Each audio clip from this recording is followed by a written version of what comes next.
मैं आरोग्यधाम से डॉक्टर हेमंत मोहन।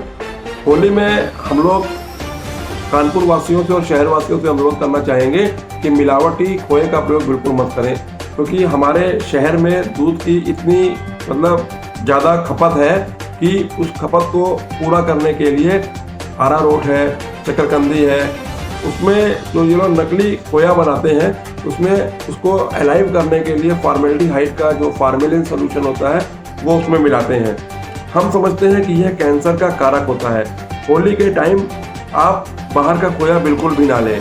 हम लोग ये भी जानते हैं कि खोए को हम लोग टेस्ट भी कर सकते हैं। जब हम लोग टेस्ट करते हैं तो उसमें जो असली खोया होता है उसके दाने अलग अलग हो जाते हैं। जो मिलावटी खोया होता है वो जबान पे चिपक जाता है, उसमें टेस्ट भी नहीं होता है। दूसरी बात मैं ये कहना चाहूँगा कि जब भी ये मिलावटी खोया हमारे लीवर में, हमारे हाथों में जाता है तो यह तरह तरह के कैंसर, लीवर सिरोसिस पैदा कर सकता है। यहाँ तक ये भी देखा गया है कि यह हमारे शरीर में स्वेलिंग लाता है और पैरों में सूजन, उसके साथ साथ किडनी भी डैमेज करता है। तो मेरा शहर वासियों से अनुरोध है कि घर में ताज़ा दूध लाकर खोए को बना सकते हैं। उसके साथ त्यौहार के आगे या पीछे आप चाहें तो बाहर से ले सकते हैं, नहीं त्यौहार टाइम में बाहर से खोए की लेने की ज़रूरत नहीं है।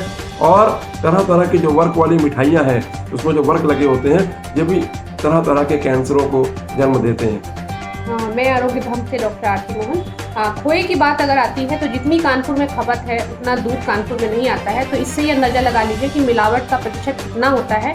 और यही मिलावटी खोया अगर आपकी आंतों में जाएगा, बच्चों के पेट में जाएगा तो उनको क्या क्या दिक्कतें हो सकती हैं। बच्चों को अक्सर होली के बाद आप देखते हैं बच्चों का लीवर डैमेज होने लगता है, बच्चों को आंतों में सूजन आ जाती है, या जो प्रेगनेंसी में ऐसी लेडीज जो ये खाना खा लेती हैं या जो भी मिलावटी खोए की मिठाइयाँ खा लेती हैं उसमें तरह तरह के रंग मिला के भी जो बनाते हैं वो भी बहुत नुकसान करते हैं।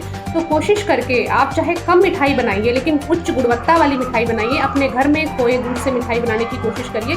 अगर आप नहीं बना सकते हैं तो कोई सिंपल सा आप बेसन के लड्डू बना सकते हैं, आप अपने घर में कुछ भी बना सकते हैं, हलवा बना सकते हैं, लेकिन आप प्लीज़ इन मिठाइयों से दूर रहिए क्योंकि ये मिठाइयाँ आपके जीवन के लिए बहुत खतरनाक साबित हो सकती हैं। अपने आसपास और देश विदेश की खबरों से अपडेट रहने के लिए व्यू इंडिया टाइम्स को यूट्यूब में सब्सक्राइब, लाइक और शेयर करें।